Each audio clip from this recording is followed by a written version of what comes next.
여러분, 제가 오늘 전해야 될 말씀을 우리 김민석 형제가 이미 다 이야기를 했는데, 여러분, 복음의 능력이 뭐냐라고 합니다. 그것을 지금 계속해서 함께 은혜를 나누고 있습니다. 여러분, 뭐가 복음의 능력이냐? 어떻게 복음의 능력이 사람들을 변화시키고 사람들을 새롭게 하는 이런 능력이 있느냐는 것입니다. 여러분, 우리 데살로니가전서 2장 13절, 오늘 성경 구절을 좀 많이 찾을 겁니다. 여러분 좀 집중해서 보시면 좋겠고요. 데살로니가전서 2장 13절 말씀, 우리 한번 다 같이 읽습니다. 시작. 이러므로 우리가 하나님께 끊임없이 감사하며 너희가 우리에게 들은 바 하나님의 말씀을 받을 때 사람의 말로 받지 않고 하나님의 말씀을 받으니 진실로 그러하라. 이 말씀이 또한 너희 믿는 자 가운데서 역사하느니라. 여러분, 여기 보면 이 말씀이 믿는 자 가운데서 역사한다. 하나님의 말씀의 능력이 믿는 자들 속에서 역사한다고 성경은 우리에게 말씀하고 있는 것입니다. 여러분, 야고보서 1장 18절에 보면 그가 그 피조물 중에 우리로 한 천절배가 되게 하시려고 자기의 뜻을 따라 진리의 말씀으로 우리를 낳았다. 하나님의 말씀으로 우리를 낳았다. 그런가 하면 베드로전서 1장 23절에는요, 너희가 거듭나는 것은 썩은 일 씨로된 것이 아니요 썩지 아니할 씨로된 것이니 살아있고 항상 있는 하나님의 말씀으로 되었다. 우리가 거듭나는 것은 하나님의 말씀으로 되었다는 거예요. 그 하나님의 말씀이 우리를 낳았다라고 이야기하고 있는 것입니다. 그 말씀이 믿는 자 속에 역사한다. 오늘 말씀이 우리 속에 역사한다고 성경은 우리에게 말씀하고 있는 것입니다. 그래서 에베소서 5장 25절 26절 우리 한번 같이 읽습니다. 시작. 남편들아 아내 사랑하기를 그리스도께서 교회를 사랑하시고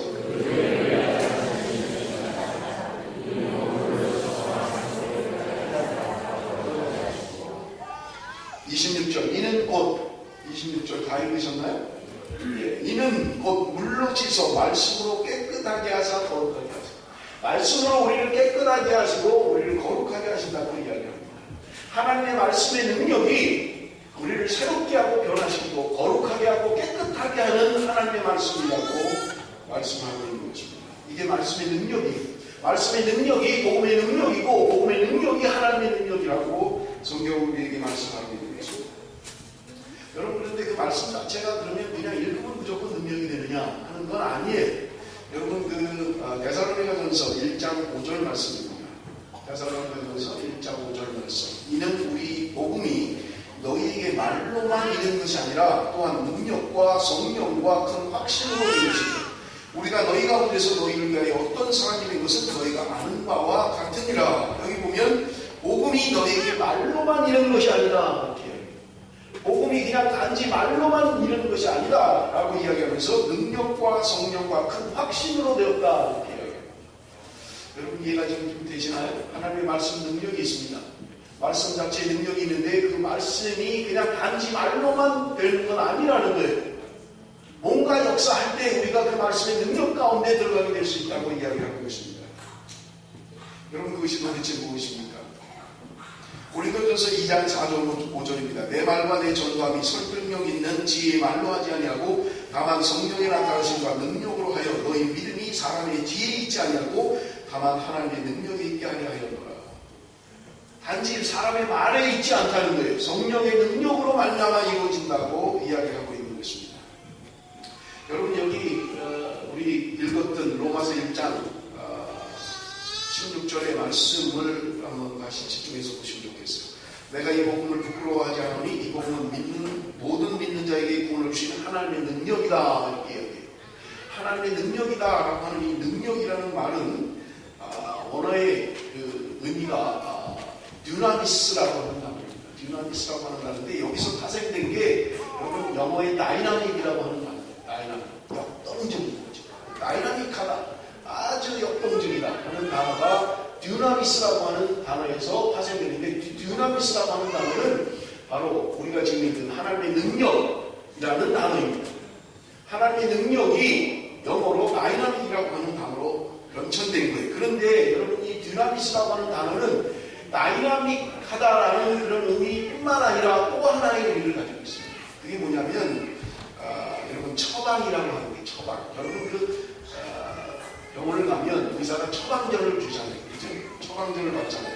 프리스크립션이라고 하는 처방전을 받습니다. 그럼 그거 가지고 약국에 가서 약을 사 먹죠. 자, 보세요. 여러분, 내가 병원에 갔어요. 근데 뭐 배가 아파요. 왜 아픈지 모르겠어요. 근데 병원에 가서 의사에 보이고 의사가 당신은 이래서 아픕니다. 진단을 내립니다. 그리고 처방전을 주죠. 당신이 약국에 가서 이 약을 사 먹으면 당신 아픈 게 나을 겁니다. 라고 이야기하는 거예요. 자, 여러분 보세요. 처방전만 있으면 병이 낫습니까? 여러분, 처방전은 능력이 있어요. 왜냐하면 그대로 하기만 하면 아픈 게 나을 수 있는 거예요. 그죠? 그러나 처방전, 그 종이, 의사가 써준 종이 자체가 능력이 있는 건 아니잖아요. 내가 이걸 들고 있다고 해서 내 아픈 병이 낫는 건 아니잖아요. 내가 처방전대로 병원에 가서 그 약을 사서 먹을 때 내 아픈 게 낫는 거잖아요. 처방전 자체는 능력이 있어요. 이것대로만 하면 고칠 수 있다는 말이에요. 그러나 내가 이걸 들고 있다고 해서 이게 아픈 걸 낫게 하는 건 아니라는 거예요. 여러분, 중요한 것입니다. 하나님의 말씀은 능력이 있어요. 하나님의 말씀대로 살면 하나님의 말씀은 우리에게 능력이 됩니다. 그러나 내가 단순히 그저 그것을 암송하고 그것을 읽고 그것을 가지고 있다고 해서 하나님의 말씀이 내게 능력이 되는 건 아니라는 거예요. 내가 하나님의 말씀대로 살 때 그 말씀이 내 안에서 능력이 된다는 말이에요. 처방전과 가까운 거예요. 처방전 자체는 능력이 없어요. 이거 자체가 나를 낫게 하는 건 아니에요. 그러나 내가 이걸 신뢰하고 이걸 믿고 의사가 그 처방전대로 내가 약을 사서 먹을 때 내 아픈 게 낫는 거예요. 하나님의 말씀이 능력이 있다라는 말은 그거 자체, 그냥 말씀 자체가 능력이 있어서 내가 들고만 다니면 나를 치유하고 이 말씀이 나를 변화시키고 이 말씀이 능력이 되고 그런 건 아니라는 거예요. 이 말씀대로 우리가 순종할 때 말씀의 능력이 내 안에 나타나게 된다는 거예요. 여러분, 우리가 그저 그냥 단순히 내가 말씀을 알고 있다라고 하는 게 내게 능력이 되진 않는다는 거예요. 말씀대로 살 때 그 말씀이 내 안에 능력이 된다고 이야기하고 있는 것입니다. 여러분, 제가 지난 철야 때, 엊그제 철야 때 말씀드렸는데 그리스도인의 특징을 이야기하면서 기쁨이라고 하는 것을 이야기했습니다. 여러분, 그리스도인이라면 기뻐해야만, 왜냐하면 주님이 우리에게 기쁨을 주시기 때문에 그렇습니다. 여러분, 그 기쁨이라고 하는 것은 환경적인 게 아니라고 말씀드렸어요. 뭐가 좀 좋아지고 환경이 나아지고 뭔가 내가 승진을 하고 뭔가 가정이 좋아지고 33평에서 60평으로 가고 중고차 타고 다니는 걸 새 차를 사고 해서 기쁜 이것은 환경적인 기쁨이에요. 시간이 지나면 다 사라져버리는 것입니다. 영원토록 기뻐하지 않아요. 여러분, 새 차를 뺐어요. 벤츠 새 차를 뺐어요. 여러분, 한 달 정도는 그럴 거예요. 제가 버스에서 어떤 사람 봤어요. 차를 새 차 뺐는데요. 안에서 아내가 티슈도 못 빼게요. 티슈 빼면 먼지 날린다. 김불미 씨, 김불미 집사님 그러시는 거 아닌가요? 혹시 새 차 빼면 티슈 빼고 먼지 날려, 먼지. 새 차를 가지면 여러분 기분 좋잖아요. 그 냄새 타고. 그러나 한 5년 지났는데도 여러분 그 기쁨이 계속되고 있나요? 이상한 사람이죠. 몇 달만 지나면 그 다음에 아무 문제 없다는 거예요. 제가 버스에서요, 카니발, 지금 하는 카니발 전에 일반 카니발, 그거를 새 차를 뺐어요. 제 딸이 그 학교에 시험을 치러 갔는데 다른 목사님 딸이 같이 시험을 쳤어요. 같은 학년이라. 데리고 갔는데 그 학교에서 점심을 준 거예요. 근데 얘가 많이 먹었던 것 같아요. 데리고 오는 중에 욱 하는 거예요. 차 뺀 지 일주일도 안 됐는데. 그래서요, 이러고 차를 딱 세웠는데, 와! 점심 때 먹은 거 전부 다 가볍게 땄어. 새 차.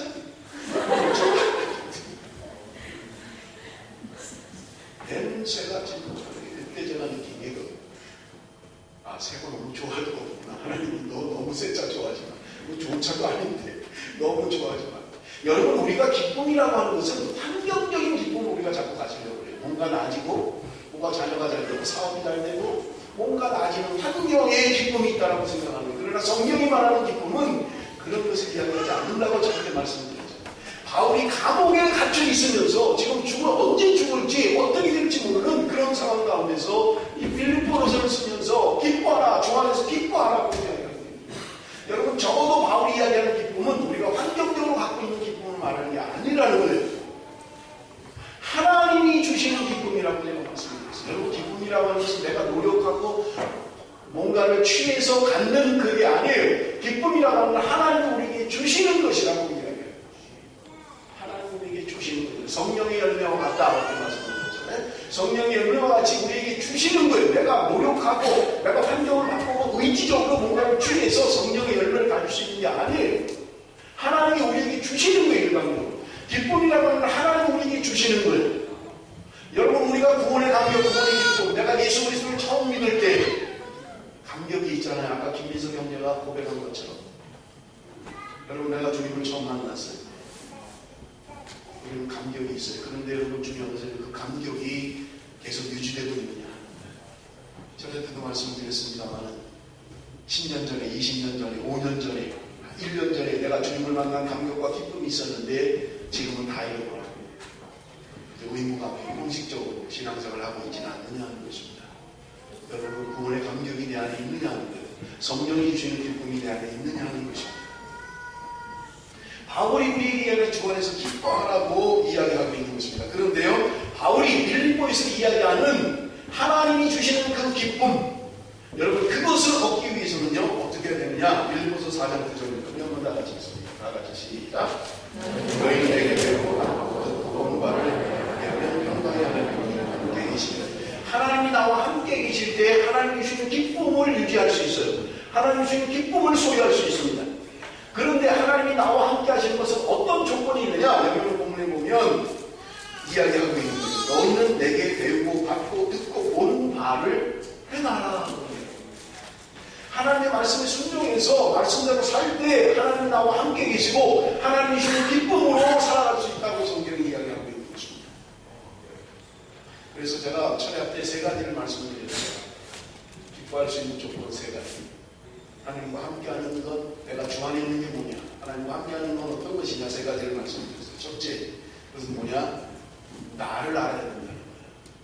내가 얼마나 죄인되며, 내가 얼마나 무능하며, 내가 얼마나 하찮은 존재인지 나를 발견해야 된다는 거예요. 많은 사람들이 나는 좀 괜찮은 사람이라고 잘 생각해요. 여러분 성경은 분명하게 사람에 대해서 이야기합니다. 오늘 우리 안에 선한 게 없다. 우리 안에 깨끗한 게 없다. 그것이 성경이 말하는 인간에 대한 정의입니다. 만물보다 부패한 것이 사람의 마음이라고 성경은 이야기하고 있는 거예요. 모든 사람이 죄를 지었다라고 성경은 이야기하고 있는 거예요. 그러므로 여러분 내가 죄인 된 것을 아는 것, 나의 무능함을 아는 것, 그것이 여러분 우리가 믿음으로 나가는, 은혜로 나가는 첫 번째 길입니다. 대부분 은혜 받고 주님을 만난 사람들의 공통된 고백은요 자신의 죄성을 깨닫는 거예요. 그래서 바울이 이야기하고 있잖아. 나는 죄인 중에 괴수이다. 나는 죄인 중에 괴수다. 괜찮은 사람이었거든요. 아울이라고 하는 사람. 아까 우리 김민석 형제가 센 대학을 나왔다고 이야기했는데 바울 아저씨도 센 대학을 나왔어요. 괜찮은 학교 나왔다고. 인정받는 사람이에요. 그런데 주님을 만나고 나서 나는 아무것도 아닙니다. 삶이 바뀌어버리는 거예요. 나를 아는 거예요. 나를 발견하는 거예요. 내가 어떤 존재인지, 내가 누구인지를 알게 되는 거죠. 두 번째로 말씀드렸던 게 자기를 비워야 된다고 말씀드렸어요. 자기를 비워야 합니다. 내가 뭔가 가지고 있는 것, 나를 비워야만 해요. 그러니까 우리는 하나님 안에 구할 수 있고 하나님과 교제할 수 있고. 제가 그때 말씀드린 거라 다 말씀 안 드립니다. 세 번째는요, 순종하는 것입니다. 오직 주만 바라보랍니다. 오직 주만 바라봅니다. 순종하는 삶을 이야기합니다. 주님이 하시는 말씀, 하나님이 원하는 말씀, 그것을 내가 하겠다는 거예요. 오늘 진지전에 기도한 것처럼 순종하는 삶, 하나님의 말씀 앞에 순종하는 삶, 그것이 내가 주 안에 거하는 삶이고 여러분 내 안에 주님이 주시는 기쁨을 가질 수 있는 것이라고 이야기하고 있는 것입니다. 여러분 요한복음 15장 4절 5절 말씀을 합니다. 다 같이 읽습니다. 요한복음 15장 4절 5절 말씀 다 같이 시작.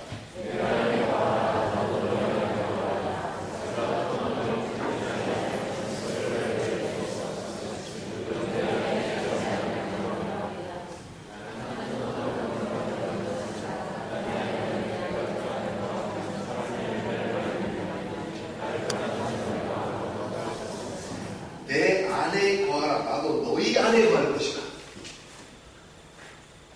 주님께서 말씀하세요. 너희가 내 안에 거하라는 거예요. 그러면 나도 너희 안에 거할 것이다. 그런데 성경 마지막에 여기 5절 보세요. 나를 떠나서는 너희가 아무것도 할 수 없다. 여러분, 주님이 말씀하시는 거예요. 나를 떠나서는 너희가 할 수 있는 게 아무것도 없다는 거예요. 그리고 너희가 내 안에 거하면 열매를 맺게 될 것이다. 여러분, 관건은요, 나에게 자질이 문제가 아닙니다. 내가 나무에 붙어 있으면 돼요. 우리를 가지라고 이야기하는 거예요. 나무에 붙어 있기만 하면 열매는 저절로 맺게 된다는 거예요. 내가 주님 안에 있으면 열매는 저절로 맺는다는 거예요. 관건은 뭐냐? 내가 주님 안에 있느냐? 주님과 함께하는 삶을 살고 있느냐? 아니면 주님 밖에 있느냐의 문제예요. 주님 밖에 있으면 너희가 아무것도 할 수 없다고 이야기해요. 성경이 말하고 있는 거예요. 그런데 여러분 보세요. 내가 주님 안에 있습니까? 여러분, 너무 추상적이잖아요. 그죠? 내가 주님 안에 있다는 게 보이지 않는 주님 안에 있다는 게 도대체 어떤 삶인지, 주님 안에만 있으면 열매를 맺을 것 같은데 주님 안에 있는 게 뭔지를 우리가 모르는 거예요. 여러분, 성경을 한번 들어봅니다. 로마서, 죄송합니다. 그 다음에 볼게요. 여러분, 그 드라마 제가 뭐 제목을 잘 모르겠어요. 제목을 모르겠습니다만은 그 유명한 말로 내 안에 너 있다. 뭐예요? 무슨 드라마인데? 하리의 여인. 누가 얘기한 거예요? 네? 이동훈이요? 이동훈? 이동훈이? 그런 사람이 있어요. 어쨌든 파리의 여인이래요. 거기서 그 남자가 여자에게 하는 말이 내 안에 너 있다. 이해가 되세요? 이해가 안 되세요? 그게 안 오셨어요? 이해가 되잖아요. 내 안에 너 있다. 어떻게 사람이 내 안에 들어올 수 있어요? 불가능하잖아요. 근데 그는 고백하는데 내 안에 너 있다 그러는데 감동을 먹잖아요. 우리는. 야, 우리 남편도 나한테 그런 얘기 좀 했으면 좋겠다. 내 남자친구도 나한테 그런 얘기 좀 했으면 좋겠다 그러잖아요. 여러분, 그게 주님 안에 거하는 거라는 거예요. 그게 주님 안에 있는 거예요. 내 안에 주님이 있다는 게 그런 의미라는 거예요. 내가 앉으나 서나 밥을 먹든지 공부를 하든지 잠을 자든지 일을 하든지 그 여인만 생각이 나는 거예요. 그 여인이 생각하는 거예요. 그 여인이 나와 함께 있는 거예요. 그래서 그 내 안에 있는 그 여자가 내 하는 행동을 통제하고 내 생각을 통제하고 온전히 그 생각밖에 하지 않는 거예요. 이게 주님 안에 거하는 것입니다. 이 드라마는 이 얘기를 잘 하시는데 주님께서 말씀하시는 주 안에 거하라는 건 우리가 뭐야? 주 안에 어떻게 거하라는 거야? 주님이 보이지도 않는데 어떻게 주님 안에 거하래? 주님이 내 안에 또 들어오신다는 거예요. 여러분, 중요한 것은요, 이것이 실제가 돼야 된다는 거예요. 추상적인 게 아니라는 말이에요. 실제 우리의 삶 가운데 이루어져야 된다고 이야기하고 있는 것입니다. 여러분, 이게 좀 너무 길어서요. 로마서 8장 5절로 14절 중요합니다. 우리 한번 같이 읽겠습니다. 로마서 8장 5절에서 14절입니다. 우리 한번 같이 천천히 좀 읽겠습니다. 시작. 육신을 따르는 자는 육신의 길을, 영을 따르는 자는 영의 생각을, 육신의 생각은 사람, 영의 생각은 생명과 평안이니라. 육신의 생각은 하나님과 원수가 되노니 이는 하나님의 법에 굴복하지 않을 뿐아니라 할 수가 없습니다. 육신의 길을 자는 하나님을 기쁘시게 할 수 없거든요. 만일 너희 속에 하나님의 영이 거하시면 너희가 육신에 있지 아니하고 영에 있는 누구든지 그리스도의 영이 없으면 그리스도의 사람이 아니라. 또 그리스도께서 너희 안에 계시면 몸은 죄로 말미암아 죽을 것이나 영은 의로 말미암아 살아있는 것입니다. 예수를 죽은 자 가운데서 살리신 이의 영이 너희 안에 거하시니 그리스도 예수를 죽은 자 가운데서 살리시니까 너희 안에 거하시는 그의 영으로 말미암아 너희 죽을 몸도 살리십니다. 그러므로 형제들아, 우리가 빚진 자가 되면 육신에 기어서 육신대로 살 것이 아니니라. 너희가 육신대로 살면 반드시 죽을 것이고 영으로서 몸의 행실을 죽이면 살리니 무릇 하나님의 영으로 인도함을 받는 사람은 그 하나님의 아들이라. 보세요. 육신대로 사는 삶이 있다는 거예요. 근데 육신대로 살면 반드시 죽는다라고 이야기합니다. 또 하나의 삶이 뭐예요? 하나님의 영의 인도함을 받는 삶이 있다는 거예요. 그러면 그것은 살게 된다는 거예요. 생명이라고 이야기합니다. 자, 보세요. 육신대로 사는 삶은 도대체 무엇입니까? 그냥 우리의 삶이에요.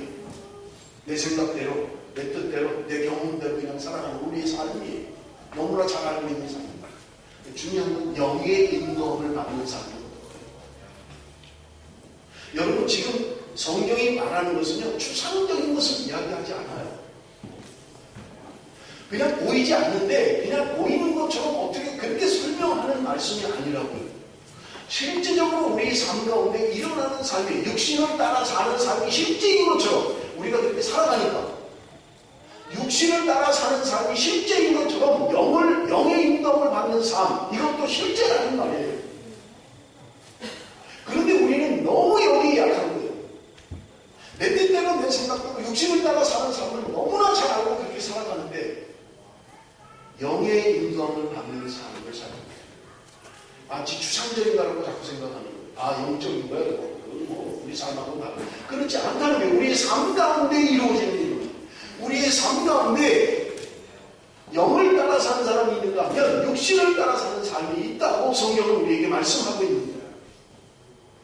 육신을 따라 사는 삶이 실제이고 내 삶이듯이 영을 따라 사는 삶도 실제이고 내 삶 가운데 분명하게 일어나야 된다는 거예요.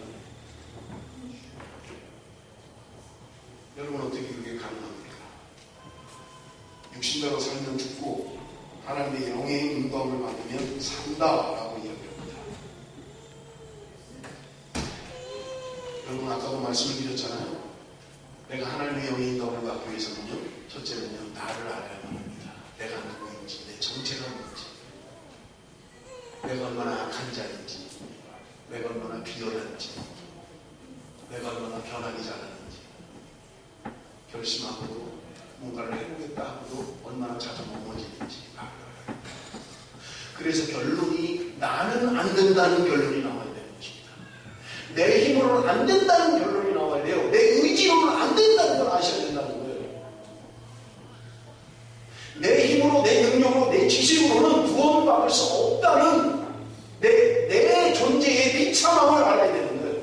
내 힘과 능력으로는 선해질 수가 없고 사람들이 그럴듯하게 뭐 인격적이다라고 위장하고 살고 있지만 여러분 우리 인간 속에 있는 본심은 다 비슷해요.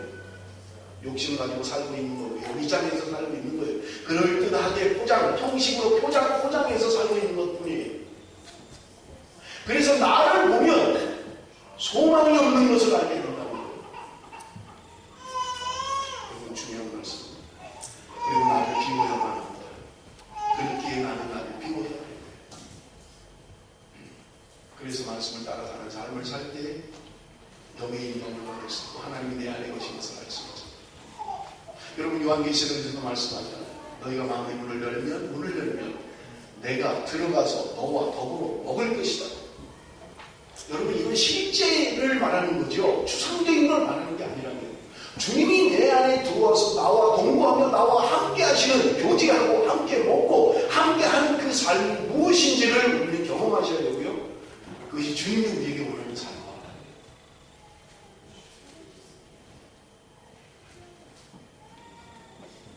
여러분 시편 84편 10절입니다. 시편 84편 10절 다 같이 읽습니다. 시작. 주의 능력에서 하나님 곳에서 천날보다 아기는 장막에 사는 것보다 내 하나님의 성령 궁정에 있는 것이소서. 시편 기자의 고백이 주의 궁정에서 왕궁에서 사는 것보다 내가 그렇게 천날을 사는 것보다 하루라도 주의 궁정에 주의 성전에 문지기로 살는 게 낫습니다. 가능합니까 여러분? 내가 왕궁에서 호사를 누리며 그렇게 행복하게 쾌락을 누리며 사는 첫날의 삶보다 내가 하루를 살아도 주의 궁정에서 하루를 주의 문지기로 그것도 그렇게 살기로 소원하고 히브리서 11장 26절입니다. 모세에 대한 고백이 그리스도를 위하여 받는 수고를 애국의 모든 보화보다 더 큰 재물로 여겼으니 이는 상주심을 바라봅니다. 애국의 왕자였어요. 그 어떤 영광보다 주님과 함께하는 그것을 소망하고 바라봤던 모습이었습니다. 여러분 복음의 능력이라고 하는 것은요 우리의 가치관을 바꿔놓습니다. 이제까지 내가 좋다라고 생각했던 것, 귀하다라고 생각했던 것, 소중하다고 생각했던 것을 바꿔놓는 거예요. 그래서 찬송가 436절에 이야기하잖아요. 이전에 좋던 것 이제는 이전에는 그게 소중했어요. 이전에는 그게 내 모든 것이었어요. 지금은 가없다라고 이야기합니다. 바울의 고백이었던 것입니다. 내가 예수를 모를 때는 세상의 명예와 명성과 사람이 나를 알아줄 것, 그것이 내 삶의 목적이었고 가치관이었어요. 그런데 예수 그리스도를 만난 이후에 나는 모든 것을 배설물로 여겼다. 똥으로 여겼다. 그냥 뭐 있으면 좋고 없으면 그만이고 그런 게 아니라 내가 이전에 생각했던 것, 좋다라고 생각했고 내 삶의 목적이었던 것, 내 삶에 나를 행복하게 해줄 것 같고 그거 있으면 좋을 것 같은 그것 때문에 내가 살아가는 존재의 이유, 그것이 다 배설물로 여기겠다는 거예요. 오직 예수 그리스도 그분만이 나의 삶의 목적이고 주님만, 다른 것은 여러분 이런 삶이 가능합니까? 오직 주님만 바라보며 주님의 영광만을 생각하며 여러분의 삶의 우선순위를 결정하고 있습니까? 내가 무엇인가를 해야 되느냐 말아야 되느냐를 결정할 때 여러분 주님이 우선순위가 되고 있습니까? 주님이 기뻐하는 것이 우선순위가 되고 있습니까? 아니면 나는 여전히 육신에 속해서 육신의 것들을 추구하며 하나님과 원수된 것을 나는 기뻐하며 그렇게 살아가고 있습니다. 내 모든 삶의 우선순위 가운데 주님의 영광, 주님과 함께하는 것, 그것이 내 인생의 첫 번째입니다. 다 잃어버려도 주님만을 바라보는 것, 주님과 함께하는 것이 내 생의 목적입니다. 내 삶의 영광입니다. 내가 하루를 살아가고 그렇게 주님과 함께하는 삶을 살기 원합니다. 여러분 그렇게 결심하고 살아가고 있습니다. 성령이 말하는 육신대로 살면 죽는다, 그건 망하는 것이라고, 하나님의 원수가 되는 것이다, 하나님 기뻐하지 않는 것이라고 얘기하는데도 여러분 내 삶의 목적, 삶은 온전히 그것만을 향해서 달려가고 있지는 않습니다. 아무리 그래도 목사가 집세해질 거 아니고, 아무리 그래도 교회가 왜 할복해질 거 아니고, 우리는 그렇게 살아가고 있지 않는다. 도대체 그들은 무슨 생각을 가지고 이렇게 고백하고 있습니까? 우리와 뭐가 다른 사람들입니까? 왜 그들은 이렇게 고백하고 있는 것입니까?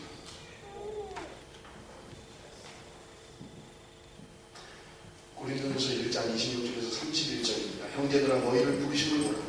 육체를 따라 지혜있는 자가 많지 아니하며 능한 자가 많지 아니하며 문벌 좋은 자가 많지 아니하다.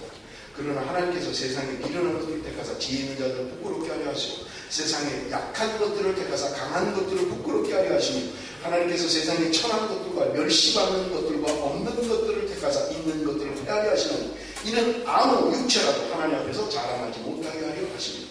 너희는 하나님께로부터 나서 그리스도 예수 안에 있고 예수는 하나님께로서 나와서 우리에게 지혜와 의롭과 거룩함과 부족함이 되셨으니 기록된 바 자랑하는 자는 주 안에서 자랑하라 함과 같게 하여 자랑하는 자는 주 안에서 자랑하라. 주님을 자랑하라. 내가 가지고 있는 그 별것도 아닌 것 가지고 자랑하려고 하지 말고, 그래서 남과 비교해서 내가 마치 대단한 것처럼 생각하지 말라는 거예요.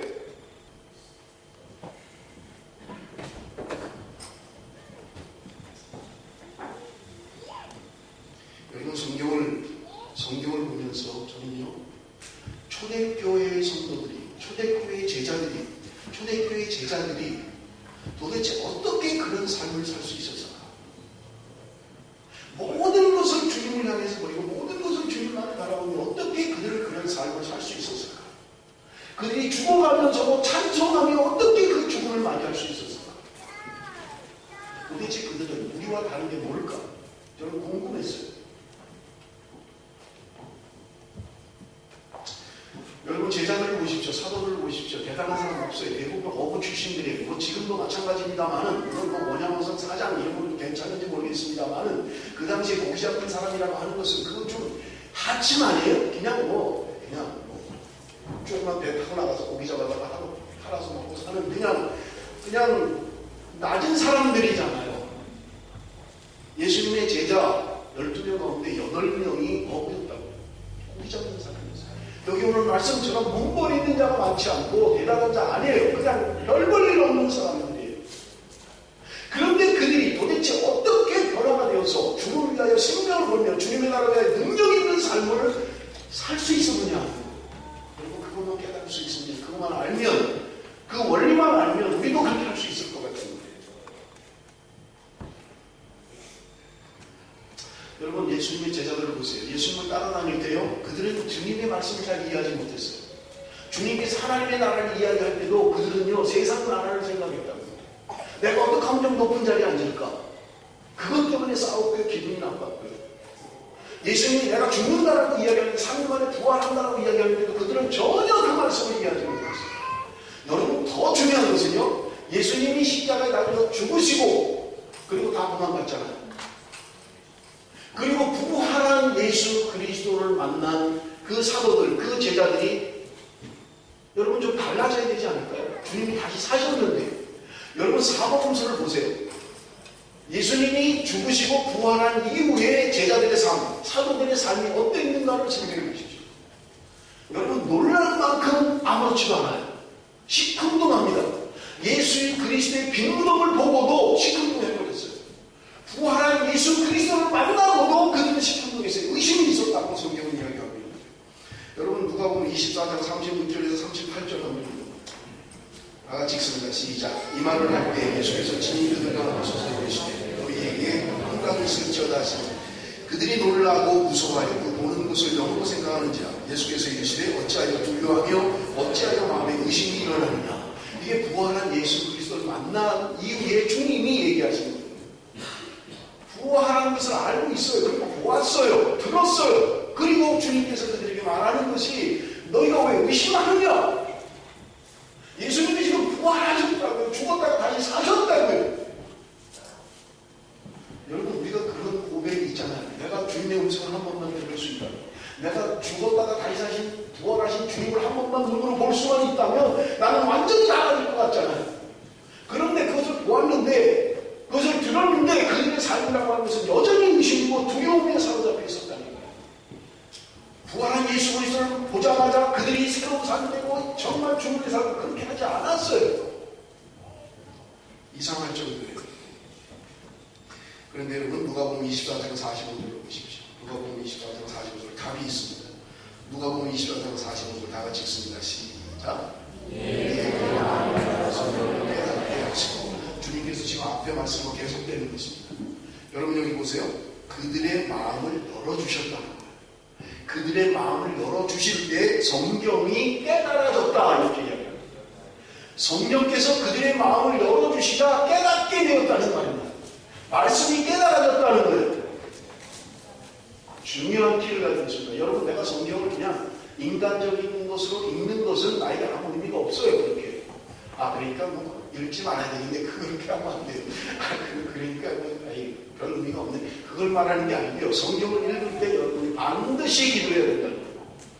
여러분 이것은 성령의 감동으로 기록되어진 하나님의 말씀입니다. 이것을 이해하는 것은 우리의 지혜로 이해하는 게 아니에요. 그러므로 성경을 펼 때마다 여러분이 기도해야만 합니다. 성령께서 이 말씀을 깨닫게 해주십시오. 하나님 내 눈을 열어서 이 말씀을 깨닫게 해주십시오. 하나님 내 마음을 열어서 이 말씀을 깨달아지게 하여 주옵소서. 성령께서 우리 마음을 열어주실 때 우리 말씀을 깨달을 수 있다는 거예요. 이게 답이고 키입니다. 내가 내 의지와 노력으로 뭔가 거룩한 삶을 살려고 몸부림치는 것, 그것만 가지고 안 된다는 거예요. 누가복음 24장 49절입니다. 제가 오늘 성경을 좀 많이 읽으라고 말씀드리는데 같이 읽습니다. 시작. 볼지어다 내가 내 하나님께서 저주는 것을 너희에게 보내니 너희는 위로부터 능력으로 입혀질 때까지 이성으로 올라 하시니. 여러분 보세요. 주님이 부활하시고 40일 동안 제자들과 함께 있다가 승천하시면서 마지막 하시는 말씀입니다. 누가복음 마지막 말씀입니다. 주님께서 하시는 말씀이 뭐라고 이야기해요? 약속하신 것을 너희에게 보내리니 너희는 위로부터 능력을 입혀질 때까지 이성으로 올라. 주님이 이러고 승천하셨습니다. 그리고 사도행전 1장 4절 5절입니다. 사도 사도가 같이 함께 모이사 그들에게 분부하여 이르시되 예루살렘을 떠나지 말고 내게서 들은 바 아버지께서 약속하신 것을 기다리라. 마지막 하신 말씀하고 똑같죠? 약속한 거 기다리라는 거예요. 그 약속한 게 임하면 너에게 능력이 임하게 될 것이라고 이야기합니다. 그래서 사도행전 1장 8절에 오직 성령이 너에게 임하시면 너희가 권능을 받고 예루살렘과 온 유대와 사마리아 땅끝까지 이르러 내 증인이 되리라 하시니 그 다음에 어떤 일이 있었느냐? 사도행전 2장 1절에서 4절이에요. 죄송합니다. 제가 시간이 없어서 빨리 했어요. 같이 읽어봅니다. 사도행전 2장 1절에서 4절 다 같이 시작. 오순절 날이 이르되 그들이 다 같이 한 곳에 모였더니 우연히 하늘로부터 급하고 강한 바람 같은 소리가 있어 그들이 앉은 온 집에 가득하며 마치 불의 혀처럼 갈라지는 것들이 그들에게 보이고 각 사람 위에 하나씩 임하여 그들이 다 성령의 충만함을 받고 성령이 말하게 하심을 따라 다른 언어들로 말하기 시작했다. 여러분 이 이후에 사도행전 2장의 이 오순절 성령 강림 사건 이후에 그들의 삶은 어떻게 되는 걸 잘 알고 있습니다. 여러분 제가 지금 전기에 가는 것을 잘 따라오셔야 됩니다. 그들은 주님과 함께 있으면서도 세상 나라에 관심이 있었어요. 주님의 죽으심을 이해하지 못했어요. 주님의 부활을 이해하지 못했어요. 부활한 것을 눈으로 보았고 들었음에도 불구하고 그들은 시큰둥했고 의심했던 사람입니다. 그런데 그들 속에 주님께서 너희들에게 약속한 것을 보낼 것이다. 그것을 받을 때까지 너희들은 떠나지 말고 이 성에 머물러 있어라. 그 예루살렘 성이었어요. 그럴 때 사도행전에서는 그 성에 성령이 임했다고 사도행전 2장에 이야기합니다. 그리고 나서 그들의 삶은 달라지기 시작합니다. 그렇게 의심했고 주님의 나라에 대해서 오해했고 내가 죽기까지 주님을 따르겠습니다 했지만 주님을 세 번씩이나 부인하고 예수님의 십자가에 달려 돌아가 죽으신 그 순간에도 사분의 1을 다 자기 몸으로 돌아가 버리는 사람들이에요. 그런데 그들 속에 그들 가운데 그들이 모여서 기도할 때 성령이 그들 가운데 임했고 그들은 새로운 삶을 살기 시작합니다. 새로운 인생으로 살았다. 여러분 성경이 말하는 지금 성경 속에서 이야기하고 있는 우리가 이해되지 않는 삶들 초대교회 성도들 사도들 제자들 그들이 그렇게 살 수밖에 없었던 그들의 삶의 원인이 뭡니까? 지금 그것을 추적해가고 있는 것입니다. 단지 내가 인간적으로 노력하고 뭔가를 절제하고 뭔가 거룩하게 살려는 것이 아니라 그들 삶 속에 뭔가가 더 있었다는 거예요. 뭔가가 더 있었다는 거예요. 그것이 무엇입니까? 성령의 역사실이 있었다는 거예요. 내 인간적인 의지와 인간적인 노력으로는 한계가 있다는 거예요. 그들에게 뭔가가 더 역사했다는 거예요. 그럴 때 그들은 새로운 가치관과 새로운 목적을 가지고 주님을 향해 살고 복음의 능력. 그건 입으로 구호를 외치고 입으로 내가 외친다고 해서 능력이 되는 게 아니라 우리의 삶 가운데 하나님의 말씀을 따라 사는 것. 내가 하나님과 동행하며 내 안에 성령 하나님이 나와 함께 계시는데 나도 이해할 수 없는 나도 알지 못하는 놀라운 일들이 내 삶 가운데 전개되고 펼쳐지게 된다는 거예요. 그래서 주님 안에 거하는 것, 성령의 능력을 받는 것은 추상적인 게 아니라 내 삶 가운데 실제로 있는 일. 하나님이 나와 함께하는 삶, 내가 하나님과 동행하는 삶, 이것은 추상적인 게 아니라 실제로 일어나는 삶이 되게 된다는 거예요. 사랑하는 성도 여러분, 우리는 그것을 향해서 가야 합니다. 내 의지와 노력으로 하는 삶이 아니라 하나님의 은혜와 하나님의 능력으로 하는 삶. 내가 뭔가 환경을 바꿔서 기쁨을 취하는 게 아니라 하나님이 나에게 주시는 그 기쁨. 그래서 어떤 상황 가운데서 정말 기뻐할 수 있는 삶.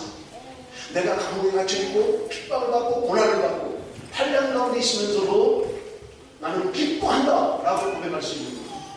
주 안에서 기뻐할 수 있는 삶. 환경적으로 너무너무나 나쁜데 기뻐할 게 아무것도 없는데 내 심령 속에 주님이 주시는 기쁨으로 충만한 삶. 여러분 그런 삶은 특별한 사람에게 주시는 삶이 아니라 성경은 우리에게 분명하게 이야기합니다. 예수 그리스도를 구주로 믿고 구원받은 하나님의 백성들에게 동일하게 주시는 말씀.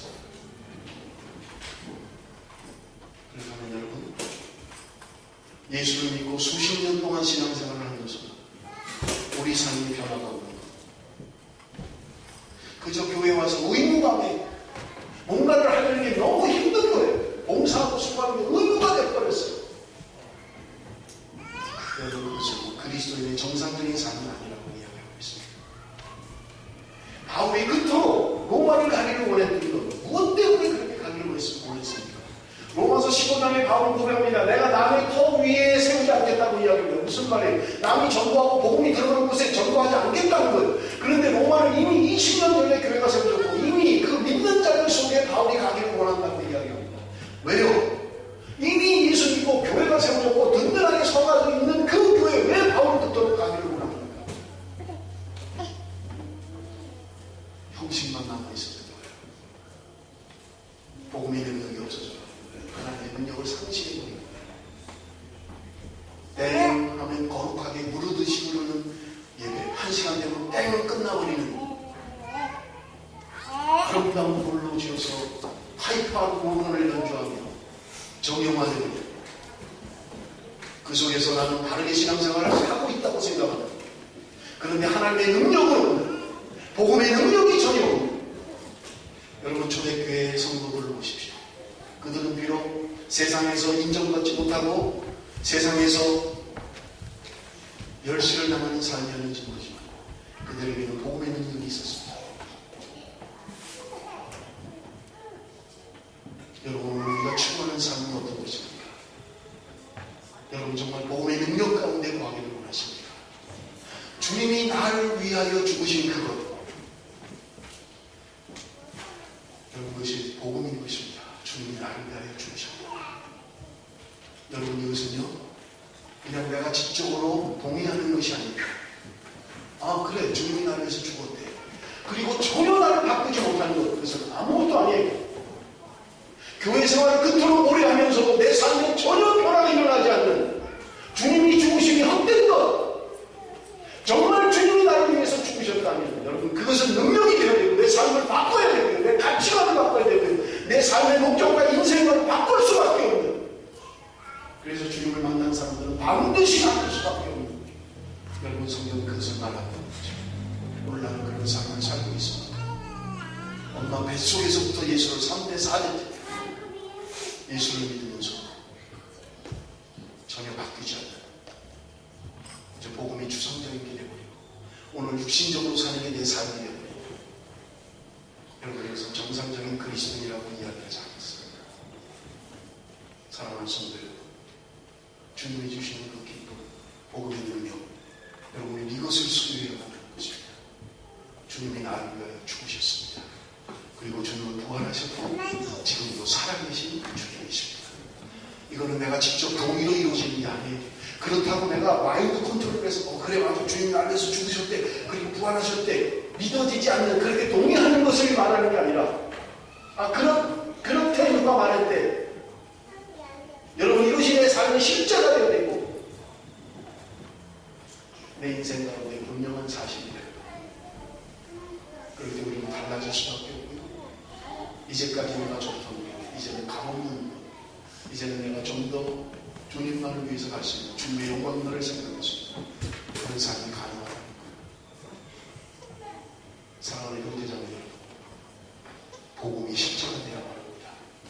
주님이 나를 위하여 죽으시고 주님이 나를 위하여 부활하시고 주님은 지금도 살아서 나와 함께 계십니다.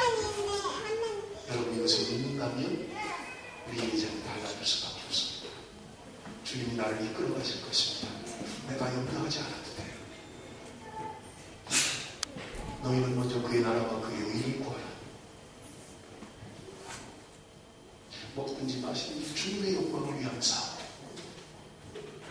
그것이 복음의 능력을 소유한 그리스도인들의 삶인 것입니다. 이 시대에 여러분 그런 사람을 볼 수 있기를 바랍니다.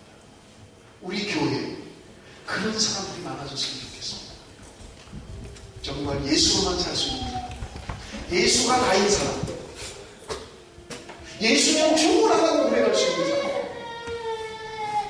내가 예수 때문에 살고 예수 때문에 죽는 제가 오늘 어린이 설교하면서 하려고 했던 말씀 내가 사나 죽으나 주의 것이다. 내가 이제 살아도 주를 위하여, 죽어도 주를 위하여 죽기를 원합니다. 내가 살아 죽어도 주의 것입니다. 우리는 주님의 종이 되어 원합니다. 주님의 것입니다. 주님과 함께. 여러분, 그것은요 지긋지긋한 삶이 아니에요. 아, 난 이제 다 끝났나 봐. 기쁨이 다 끝났나 봐. 내 행복은 다 끝났나 봐. 나 세상 재미 하나도 못 보고 이제는 아이고 그 무슨 재미가. 아닙니다. 참된 기쁨이 그 안에 있어요. 주님과 함께하는 삶 가운데 참된 기쁨이 있다고 생각합니다. 그 기쁨을 느끼시면서 복음의 능력을